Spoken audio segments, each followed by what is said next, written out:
한 절씩 읽겠습니다. 내가 어디로 가는지 그 길을 너희가 아느니라.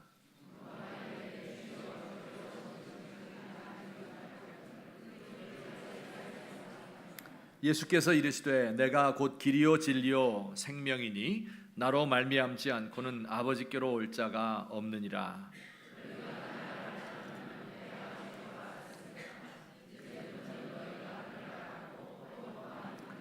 빌립이 이르되 주여 아버지를 우리에게 보여주옵소서. 그리하면 족하겠나이다.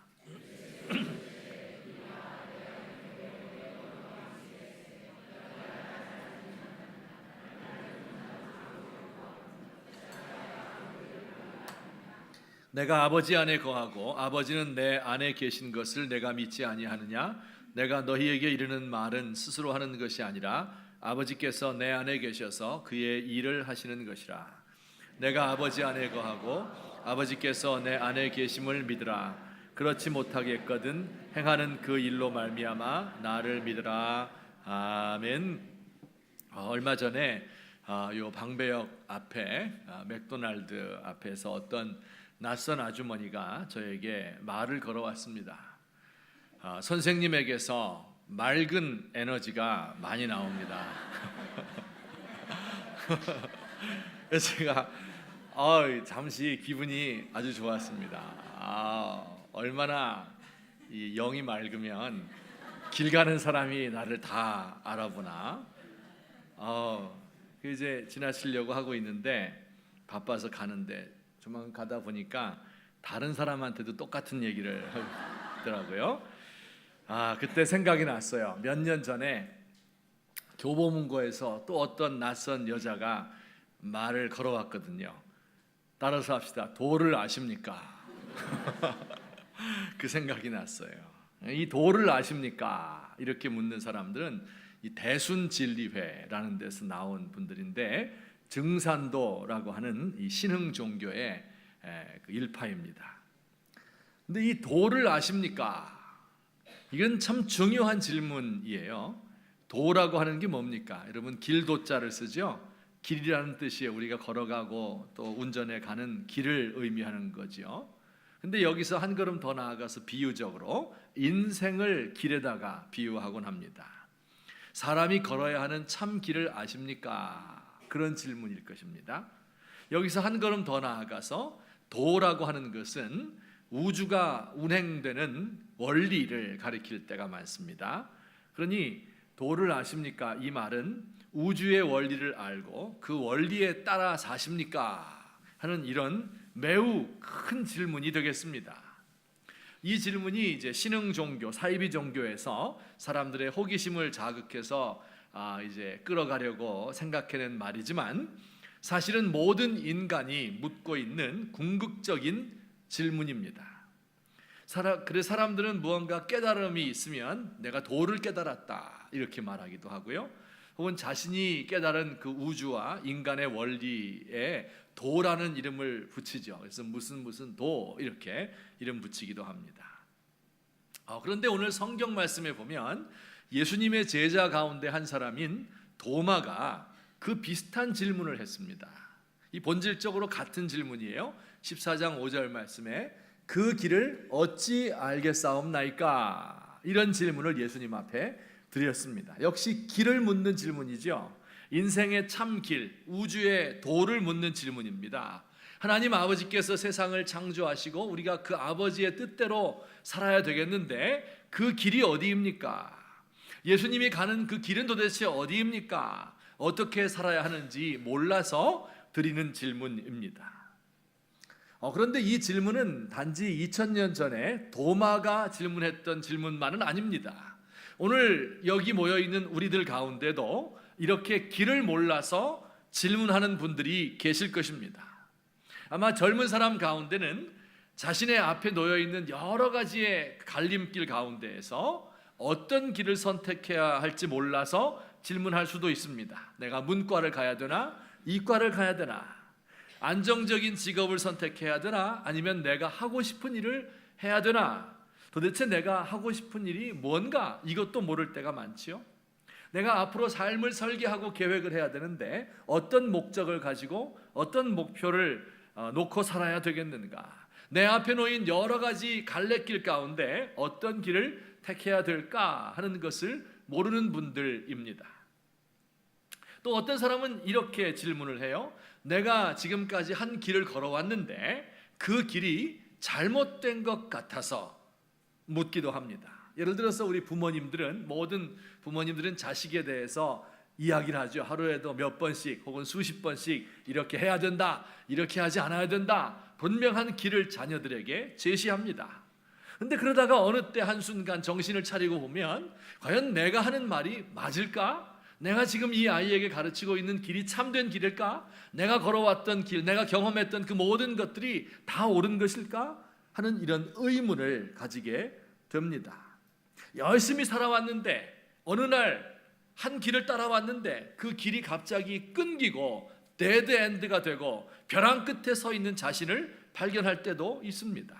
어제 뉴스를 보니 조선소에서 근무하던 노동자 한 사람이 구조조정에 내몰리자 스스로 목숨을 끊었다고 합니다. 새 아이의 젊은 아빠입니다. 열심히 일한 것밖에는 없는데 지금까지 하라는 대로 열심히 일을 했는데 누구의 잘못인지는 몰라도 그만 살 길을 잃어버리게 된 이런 사람들이 많습니다. 혹은 어떤 사람들은 우리 사회가 혹은 우리 교회가 나아가야 할 방향을 잃어버려서 고민하는 분들도 있을 것입니다. 가만히 보니 모든 지도자들이 머리를 맞대고 의논을 해도 우리 한국의 미래를 보장하기 어려운 세상을 우리가 살고 있죠. 그런데 가만히 보니 모든 정치인들이 내년에 대선만 염두에 두고 있는 것 같습니다. 구조조정으로 사람들이 길거리에 내몰리고 실업이 만연하고 사법 시스템에 대한 신뢰가 바닥에 떨어졌어요. 그러다 보니까 사람들이 어디 이 분노를 분출할 데가 없으니까 혐오 범죄가 극성을 부립니다. 약자들을 혐오하고 외국인을 혐오하고 노인을 비하하고 여성들을 혐오해서 살인을 저지르는 데까지 이르렀습니다. 우리 조국의 교회도 지금까지 우리 조상들이 열심히 하나님을 섬겼죠. 모든 걸 다 바치고 자신의 생명을 바치고 선교 사역을 감당하고 모든 교회를 이루어 놓았는데 오늘날에 와서 뒤돌아보니 그 성적표가 초라합니다. 어디서부터 잘못된 것인지를 잘 몰라요. 길을 잃어버린 것입니다. 과거에 지나왔던 길은 희미하고 미래의 길은 불투명해서 어떻게 가야 될지 알지 못하는 때도 많이 있습니다. 여러분, 이 도마의 질문, 그 길을 우리가 어떻게 알겠습니까? 하는 이 질문은 바로 우리들의 질문인 것입니다. 내가 선택해야 할 길이 어떤 것일까? 지금 막다른 골목에 닥쳐 있는데 어디가 잘못된 것일까? 나 자신과 우리 사회가 걸어가야 할 참 길은 어디에 있단 말인가? 아버지의 뜻에 도달할 수 있는 길은 무엇인가? 이런 질문들을 우리 모두가 다 하고 있습니다. 큰 질문입니다. 예수님께서 이 질문에, 도마의 질문에 대해서 답을 주셨을까요? 답을 주셨죠? 우리 14장 6절이 예수님의 대답입니다. 우리 잘 아시는 말씀인데 우리 앞을 보시고 다 함께 읽겠습니다. 시작.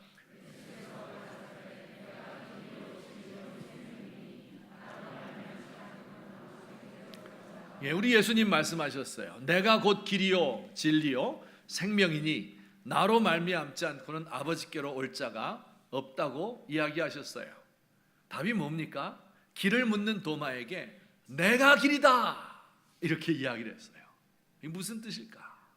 길이신 예수님을 들여밟고 가란 뜻입니까?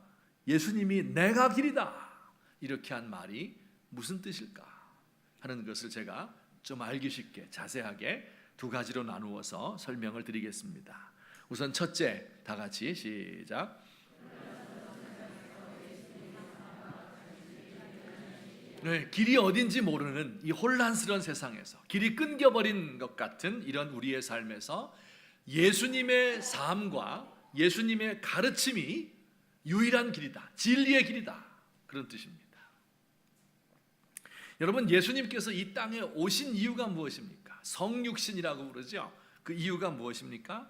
사람들에게, 혼란에 빠져 있는 사람들에게 하나님의 도를, 길을 가르쳐 주기 위해서 오신 거예요. 그 진정한 길을 제시하기 위해서 오신 겁니다.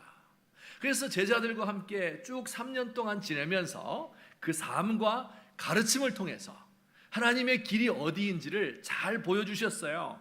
예수님이 보이는 표적을 통해서 예수님이 어떤 분인가, 또 예수님의 가르치심을 통해서 하나님께 도달하려면, 우리가 인생의 완전한 목적을 이루려면 어떻게 해야 되는가 하는 것을 상세하게 가르쳐 주셨고, 오늘 우리가 지금 공부하고 있습니다.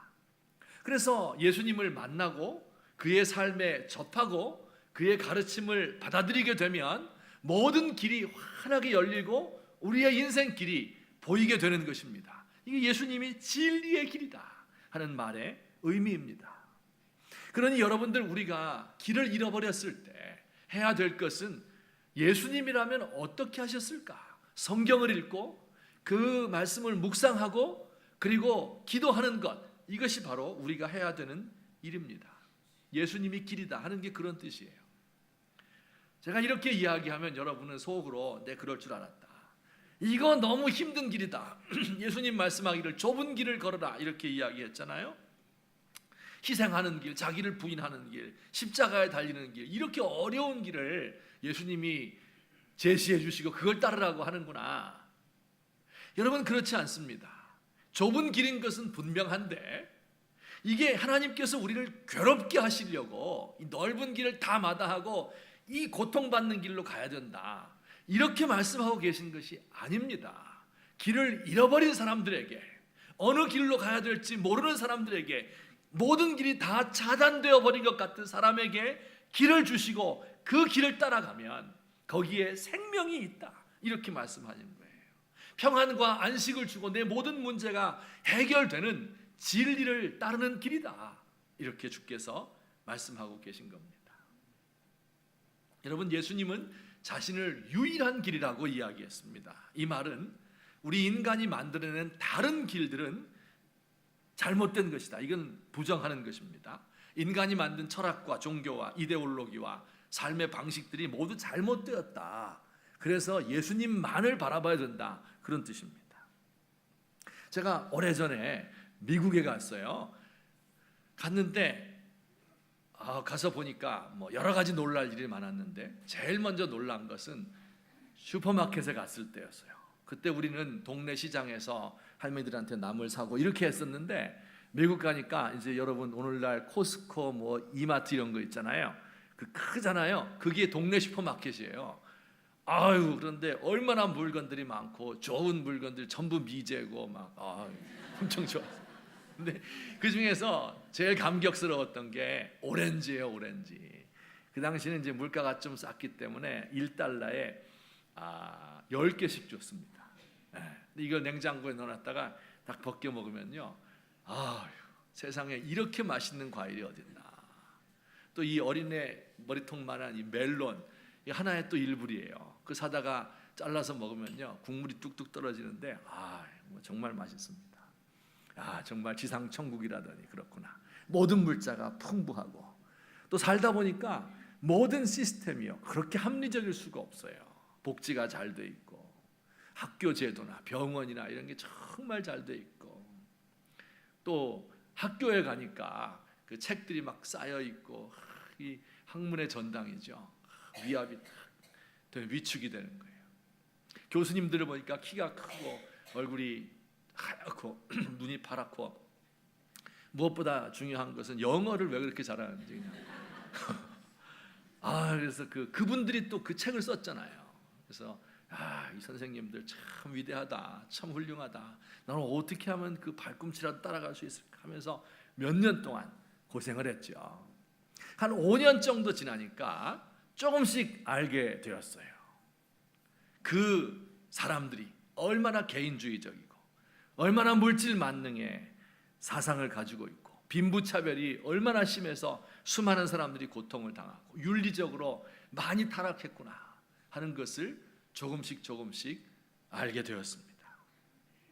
그래서 제가 최근에 정신을 조금 차리고 보니까 우리나라 사람들이 이제 전반적으로 우리 사회가 길을 잃었다 이렇게 생각을 하잖아요. 지금까지는 쫙 가면 될 줄 알았는데 이제 뭔가 막혀 있잖아요. 뭔가 안 되고 있잖아요. 우리의 미래가 과거보다 잘 살 것이다 이렇게 생각하는 사람 많지 않잖아요. 그 왜 그렇게 됐을까? 왜 사람들의 마음이 공허할까? 제가 생각을 해보니까 지금까지는 미국만 따라가면 좋다고 생각을 했는데 이제 미국이 우리의 모델이 될 수 없다 하는 것을 갑작스럽게 알게 된 겁니다. 우리의 정치 시스템을 보세요. 경제와 금융 보세요. 학교와 의료제도, 미국의 문화, 이걸 다 따라가잖아요. 미국이 야구 좋아하니까 우리도 야구해야 되겠다. 프로야구 하잖아요. 그런데 어느 날 보니까 미국이 본색을 드러내는 거예요. 빅브라더라고 그러죠. 우리를 도와주고 보호하는 큰 형님인 줄 알았는데 우리를 감시하고 컨트롤하고 때로 자신들의 국익이 걸려 있을 때는 언제든지 버릴 수 있는 나라구나 하는 것을 알게 돼요. 도널드 트럼프가 주한 미군 방위비를 한국이 다 물어야 된다. 한국에서 전쟁이 나도 우리는 관여하지 않겠다. 이렇게 이야기를 해요. 처음에는 저런 말을 누가 믿을까 생각했는데 미국 사람들의 절반이 그를 따라가고 있어요. 우리나라를 완전히 무시하는 일본의 아베 정권을 더 좋아하고 히로시마를 방문함으로써 일본이 전쟁의 주범이 아니라 전쟁의 희생자로 여겨지도록 만들고 일본의 면죄부를 주기 위한 한일 위안부 협상을 지지하고 하는 이런 일을 하잖아요. 실망을 한 거예요. 길을 잃었구나. 우리의 모델로 우리가 본받기를 원했는데 그게 이렇게 가는구나 하는 것을 알게 됩니다. 인간이 만든 모든 이데올로기에 대하여 우리가 회의를 가져야 돼요. 공산주의는 말할 필요도 없이 실패한 것이 증명되었지만 돈을 우상으로 섬기는 자본주의에 대하여도 의심해야 되는 것입니다. 이 세상에 길들이 무수하게 많아요. 사람들의 교훈이에요. 사람이 생각해내고 만든 것들이에요. 우리 예수님께서 그건 우리를 아버지께로 인도할 수 없다. 내가 길이다. 유일한 길이다.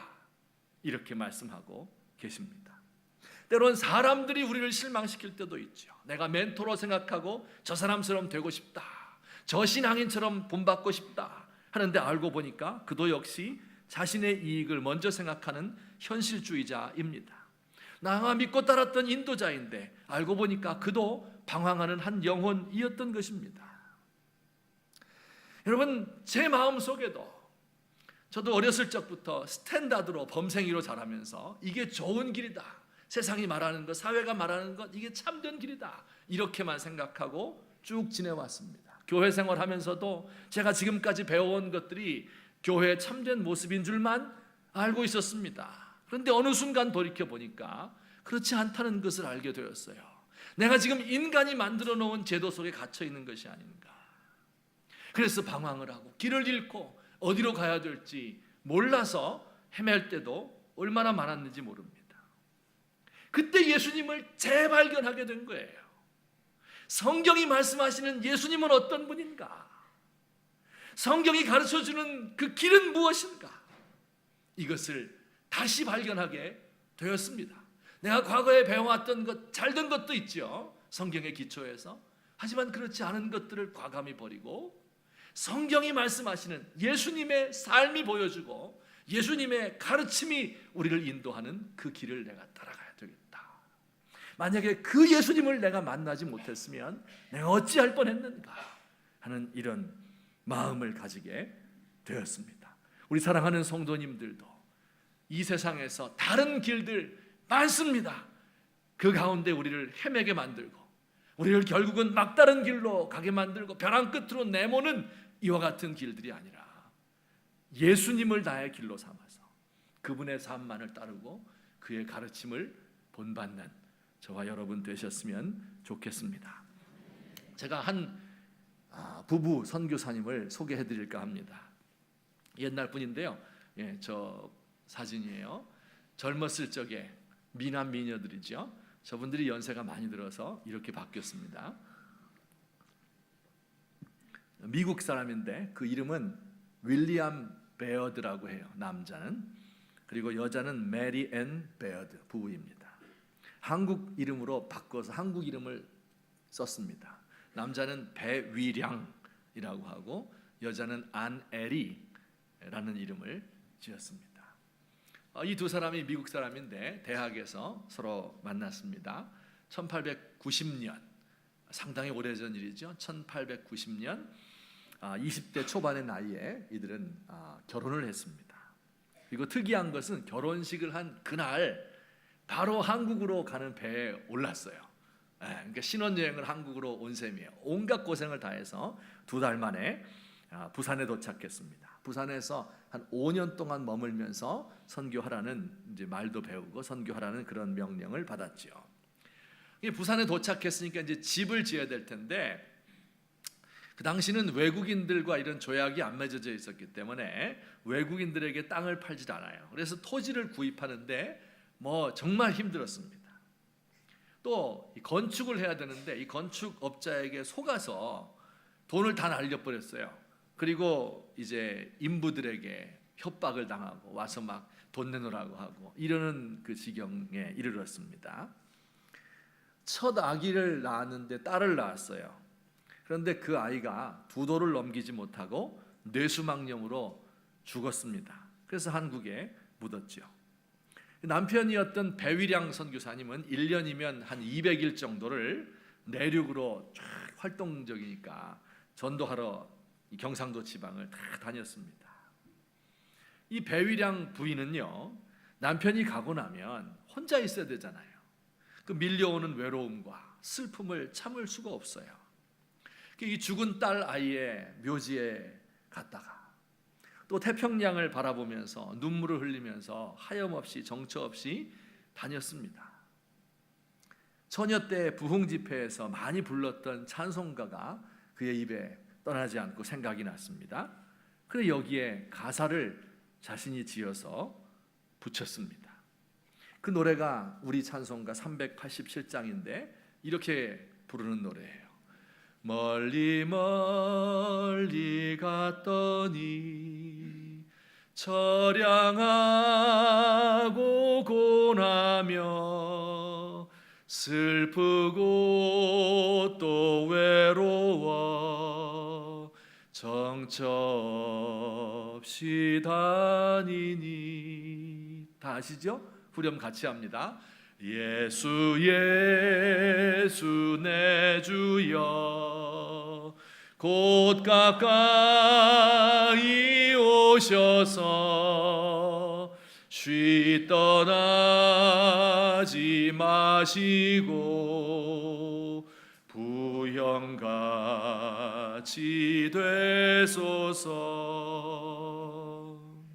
예수 예수 내 주여, 섭섭하여 올 때에 눈물 씻어주시고 나를 위로하소서.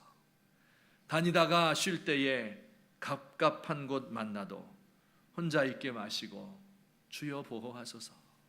이런 노래를 불렀습니다. 이 후렴 보면 지금 387장 우리 가사는요 좀 달라요. 떠나가지 마시고 길이 함께 하소서 이렇게 아주 밋밋하게 바꿔놓았습니다. 그런데 원래 가사에는 쉬 떠나지 마시고 부형같이 되소서 이렇게 이야기를 했어요. 부형이 뭡니까? 아버지와 형님과 같은 보호자가 되어달라는 노래입니다. 아마 고국에 두고 온 아빠와 오빠를 기억했는지 모르겠습니다. 그런데 이 노래는 단지 이 배위량 부인의 처량하고 슬픈 마음만을 표현한 것은 아니었습니다. 그 당시 우리나라 조선에 가장 필요한 것이 바로 아버지와 형님 같은 의지할 곳이었습니다. 이 찬송이 1895년에 지어졌는데요. 1894년은 우리 민족 근대사에서 아마 가장 힘들고도 어려웠던 한 해였을 것입니다. 동학농민혁명이 일어난 해이죠. 1894년 1월 달에 이 지방 수령들의 가렴주구를 견디다 못한 이 농민들이 반란을 일으킨 거예요. 그래서 1년 내내 3번에 걸쳐서 봉기를 했습니다. 전쟁이 일어난 거예요. 약 5만 명의 반란군이 죽거나 처형되었습니다. 실패했습니다. 조정에서는 이들을 막을 수가 없자 일본군을 동원했고 또 조약에 따라서 청나라가 같이 개입했지요. 이 둘이 또 싸움 붙었어요. 청일전쟁이 일어났습니다. 강대국의 틈바구니에서 우리나라가 전쟁터가 되어서 온 국토가 폐허가 되었습니다. 일본이 승리했죠. 1895년에는 이 기세가 등등한 일본이 낭인들을 시켜서 우리나라 명성황후를 시해하기에 이르렀습니다. 그래도 범인도 잡지 못하고 백성들은 슬픔에 눈물만 흘릴 뿐이었습니다. 이렇게 어수선한 정국에 나라가 절망 상태에 있고 모든 소망했던 것들은 다 끊어져 버린 바로 그때 이 베위량 부인이 이 노래를 지은 것입니다. 그리고 그는 또 하나의 노래를 번역했습니다. 이것은 375장에 지금 있는데요. 나는 갈 길 모르니 주여 인도하소서. 어디 가야 좋을지 나를 인도하소서. 어디 가야 좋을지 나를 인도하소서.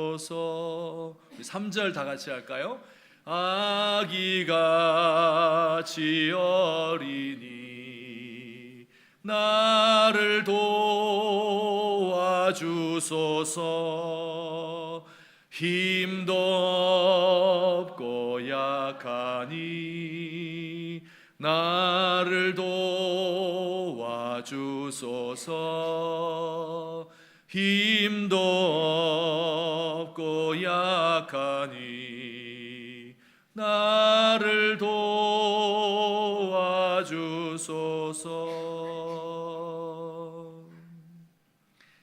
나는 갈 길 모릅니다. 아이같이 어리고 길을 다 잃어버렸습니다. 힘도 없고 약합니다. 의지 없이 다니고 있습니다. 절망적인 상황 속에서 갈 길을 잃어버린 슬픔에 빠진 백성들, 소망을 잃어버린 사람들, 강대국의 틈바구니에서 고통을 당하는 이 민족을 위해서 과연 무엇을 할 수 있을까? 선교사들이 복음을 전하여도 듣지 않습니다. 외국 세력이라고 하여서 배척합니다. 이들을 어떻게 도울 수 있을까요? 도무지 길이 보이지 않습니다. 그래서 나는 아이와 같습니다. 아무것도 모릅니다. 하나님이 나를 인도해 주십시오. 이렇게 기도하고 노래했습니다.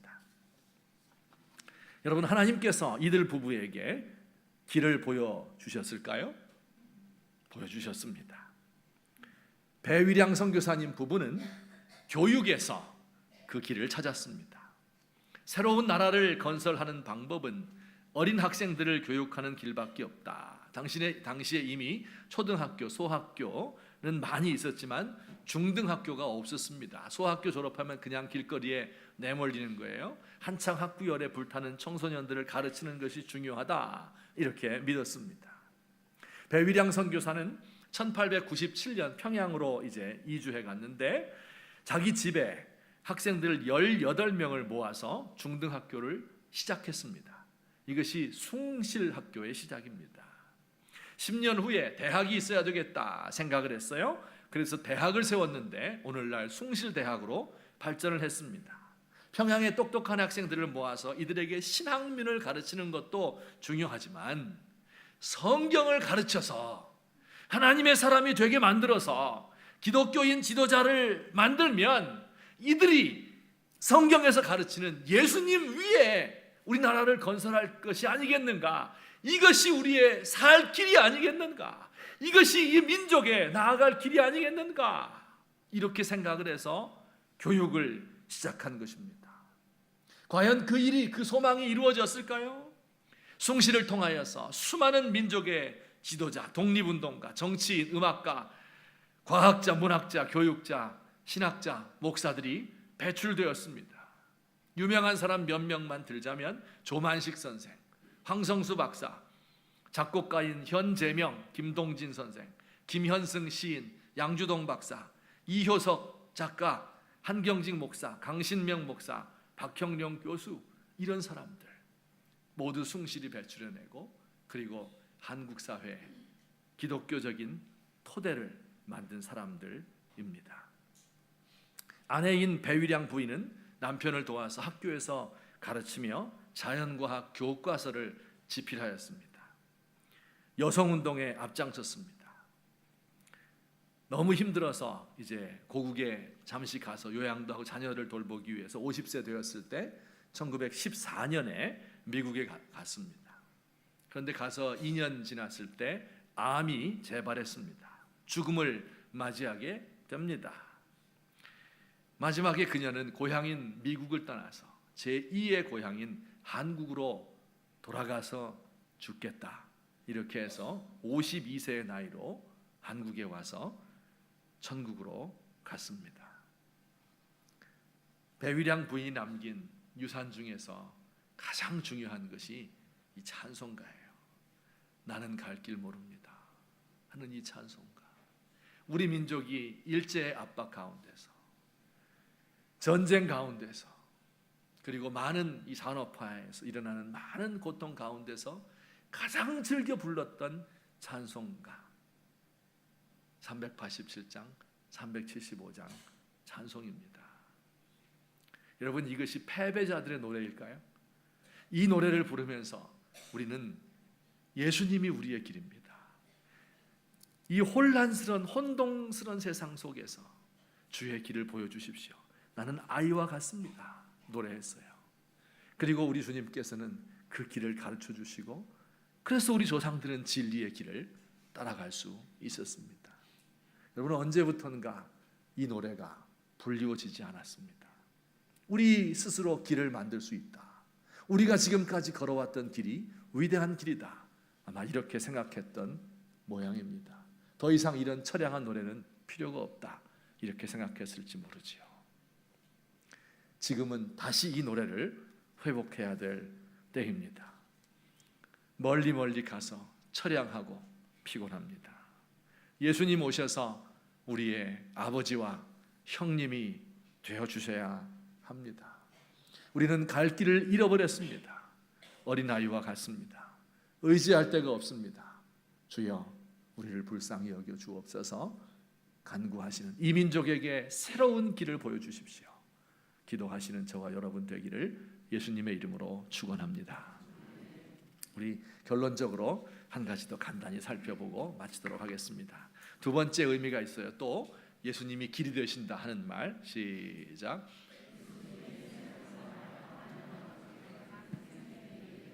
이게 무슨 뜻입니까? 여러분, 진리의 길을 예수님이 삶으로 또 말씀으로 보여주셨잖아요. 그 우리가 알았어요. 근데 그걸 지킬 능력이 없어요. 참 도를 깨달았어요. 근데 그걸 따라가질 못해요. 똑바로 걸어가고 싶어요. 근데 자꾸 비틀거리는 거예요. 어떤 사람 정말 똑바로 걷는데 가다가 지쳐서 쓰러졌어요. 여러분, 이때 필요한 것이 무엇입니까? 예수님의 생명력이에요. 아버지께로부터 은혜를 받아야 되는 거예요. 아버지께 나아가서 기도하고 응답을 받아야 되는 거예요. 나 혼자서는 그 길을 갈 수가 없어요. 아버지와 대화하며 아버지 안에 내가 들어가 있어야 그 길을 걸어갈 수가 있습니다.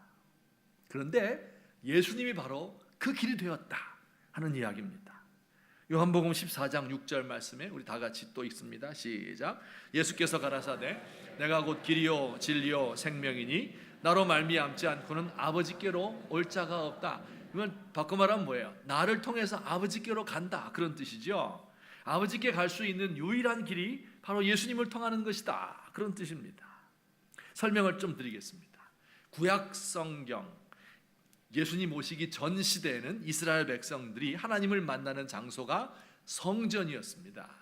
성전의 구조는 마치 우리 예배당과 비슷한데요, 3분의 1 정도 되는 곳에 휘장을 쳐놓았어요. 장막을, 커튼을 딱 가려놓았습니다. 30cm 되는 두꺼운 커튼입니다. 그래서 이 커튼 안쪽을 지성소라고 불렀고 바깥쪽을 성소라고 불렀어요. 거룩한 곳이다, 여긴 더 거룩한 곳이다, 지극히 거룩한 곳이다, 그런 뜻이죠. 그 휘장을 왜 쳐놓았을까요? 사람들이 넘어오지 못하도록 하기 위해서, 죄를 안고 사는 인간들이 생각 없이 하나님께 함부로 다가오지 않도록 하기 위해서. 이 휘장은 하나님과 사람 사이에 막혀있는 담을 의미합니다. 넘지 못할 벽이 있습니다. 거룩하신 하나님 앞에 인간이 오염되었기 때문에 다가갈 수가 없어요. 휘장이 바로 그 상징이었습니다. 자, 그런데 예수님께서 십자가 위에서 골고다 언덕에서 달려서 마지막 소리를 지르며 아버지여 내 영혼을 부탁합니다 소리를 지르시고 숨지는 그 순간에 예루살렘 성전 안에 있던 그 휘장이 위에서부터 아래까지 찢어져서 둘이 되었습니다. 이건 또 무엇을 상징합니까? 히브리서 10장 20절 말씀에서 이렇게 답을 줍니다. 다 같이 시작. 그 길은 우리를 위하여 휘장 가운데로 열어놓으신 휘장은 곧 그의 육체니라. 예수님의 육체가 쪼개질 때 하나님과 우리 사이를 가로막고 있던 두꺼운 벽이 무너져 버렸고 그 두꺼운 휘장이 위로부터 찢어져서 누구든지 그 길로 들어갈 수 있게 되었다. 예수님의 죽음을 통해서 하나님께 나아가서 그를 만날 수 있는 길이 열리게 되었다. 그런 뜻입니다. 여러분, 우리가 죄인이라 할지라도 예수님의 이름으로 하나님 앞에 나아갈 수 있습니다. 언제든지 우리가 눈만 감으면, 믿음의 눈을 뜨면 하나님이 내 곁에 있는 것을 압니다. 우리의 손을 뻗으면 그가 우리의 손을 붙잡아 줍니다. 우리의 옆집이 있어요. 이 옆집에 가는 방법이 두 가지입니다. 하나는 반대쪽으로 가는 길도 있어요. 이리로 가면 옆집에 도착할 수 있을까요? 없을까요? 도착할 수 있죠. 지구는 둥그니까 한 바퀴 뺑 돌아서 우리 옆집에 도착할 수 있습니다. 물론 이쪽으로 가면 바로 갈 수 있겠죠. 어느 길이 좋겠어요? 지구 뺑 돌다가 돌지 못하고 중간에 죽을 것 같아요. 하나님 만나기 위해서, 옆집이 하나님인데 하나님 만나기 위해서 내 부족과 잘못을 다 고치고 습관을 다 버리고 술 끊고 죄의식 버리고 철저하게 극기 훈련하고 또 뭡니까? 이 금욕적인 삶을 살고 이런 방법으로 예수님에게, 하나님에게 나아가려고 아무리 노력을 해도 가다가 죽어요. 바로 하나님께 가면 돼요. 직접 그 예수님을 통해서 하나님을 만날 수 있는 것입니다. 어렵습니까? 파리가 태평양 건너는 방법도 두 가지예요. 첫째 방법은 날아가는 겁니다. 부산 앞바지까지 가서 거기서부터 태평양으로 향해서 가는 겁니다. 1km, 2km 가다가 죽을 거예요. 힘 빠져서 죽고 배고파서 죽고 늙어서 죽을 겁니다. 절대 미국까지 못 가지요. 두 번째 방법은 뭡니까? 인천공항까지만 가서 거기서 이 신사의 어깨에 떡 달라붙어 가지고 비행기 타고 가면 됩니다. 그 비행기가 바로 그 길이 예수님이에요. 예수님의 이름으로 하나님께 가까이 갈 수 있어요. 쉽게. 그에게로 가면 그가 우리의 형편을 듣는 거예요. 그리고 우리에게 새로운 생명이 충만하게 해주세요. 더러운 모습으로 가도 그와 만나고 나면 깨끗해져요. 탈진하고 번아웃 되어서 더 이상 살아갈 수 있는 용기가 없습니다. 그래도 그분에게 가면 새로운 힘과 용기를 주십니다. 일어날 수 있게 해주세요. 새로운 삶의 의미와 목적을 분명하게 해주십니다.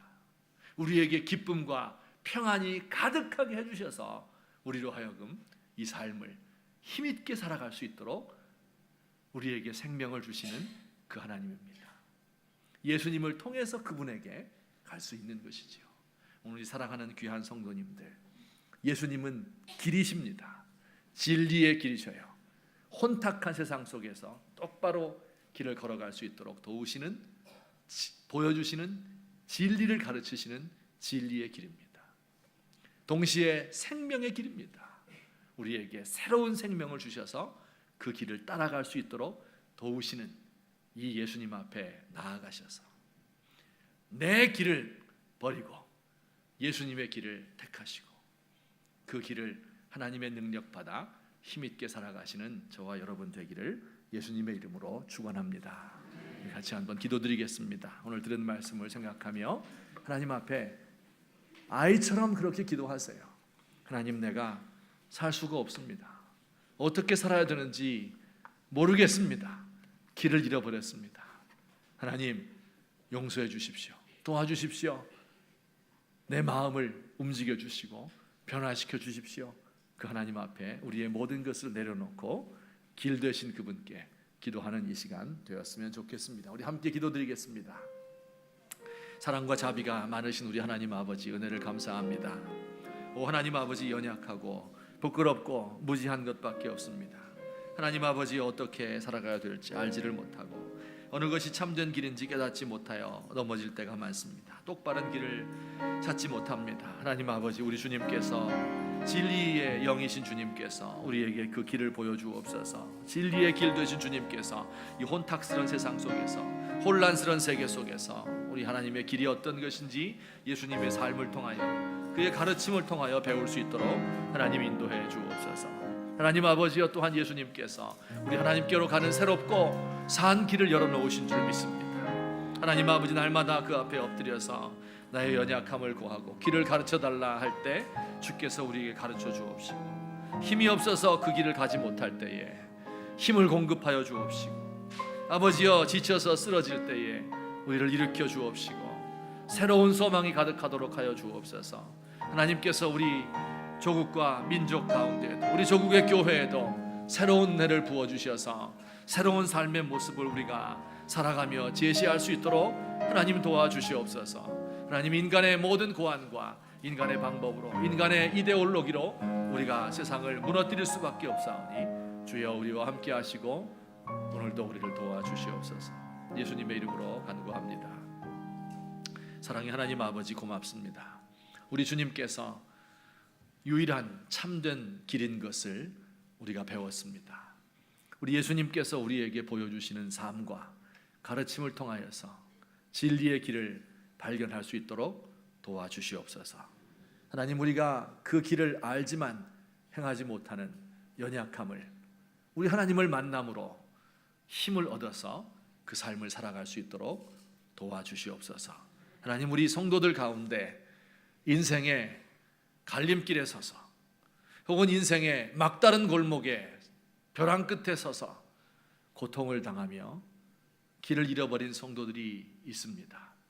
하나님, 도와주시고 예수님을 따르는 그 길만이, 그에게 순종하는 길이 우리에게 행복과 평안과 기쁨과 안식과 위로를 주는 것임을 깨달아 알 수 있도록 하여 주옵소서. 하나님, 그 생명이신 우리 하나님 앞에 보혈을 지나서 보좌 앞에 담대히 나아가서 우리의 모든 것을 아뢰을 수 있는 하나님의 귀한 백성들 되도록 도와주시옵소서. 예수님의 이름으로 기도하옵나이다. 아멘. 우리 함께 찬송, 우리 아까 불렀던 나는 갈 길 모르니, 여러분들의 애창곡이 되었으면 좋겠습니다. 길을 잃어버릴 때마다 이 노래로 주 앞에 나아가시고 힘을 얻을 수 있으면 좋겠는데, 우리 다 함께 일어나셔서 이 찬송을 부르시겠습니다.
어찌해야 좋을지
사랑과 자비가 무한하신 우리 하나님 아버지, 우리 하나님의 은혜를 감사드립니다. 오늘 이 시간도 주 앞에 나와 예배하며 예물을 드린 주의 사랑하는 백성들, 그 손길에 하나님께서 은혜와 복을 허락하여 주옵소서.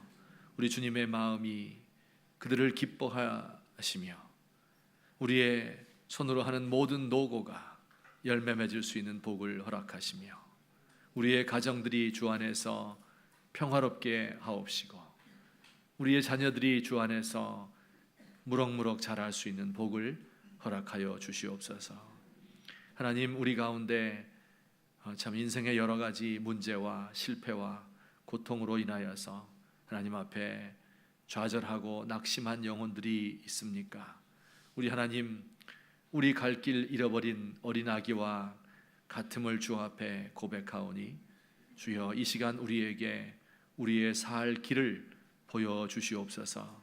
하나님, 주 앞에 간구하며 나아갈 때에 우리가 어떻게 살아야 될지, 무엇을 의지하며 나아가야 될지, 그 길을 우리가 어찌 알겠습니까? 고백할 때 주께서 우리와 동행하여 주옵소서. 하나님 아버지, 특별히 우리 이 세상 힘들게 살아가고 있는 많은 지체들이 있습니다. 연로하신 부모님들에게는 영육이 강건한 복을 허락하여 주옵시고 우리의 자녀들에게는 그 갈 길이 하나님 앞에서 환하게 열릴 수 있는 복을 주시옵소서.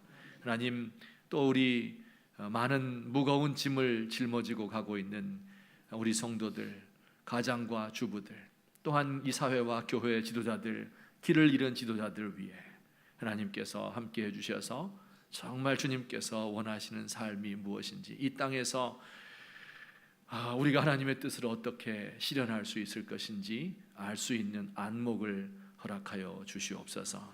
이 한 주간 살 때에도 험악하고 또 죄가 많은 힘든 세상입니다.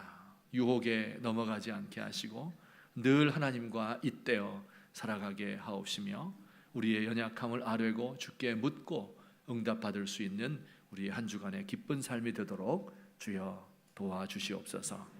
이제는 우리 구주 예수 그리스도의 은혜와 하나님 아버지의 사랑과 성령님의 교통하심이 오늘 이 시간 주 앞에 나와 경배하는 주의 사랑하는 백성들 머리 위에, 또 우리 교회에 속한 모든 자녀들 머리 위에, 또 우리 백석학원과 백석총회 위에 이제부터 영원토록 함께 계실지어다. 아멘.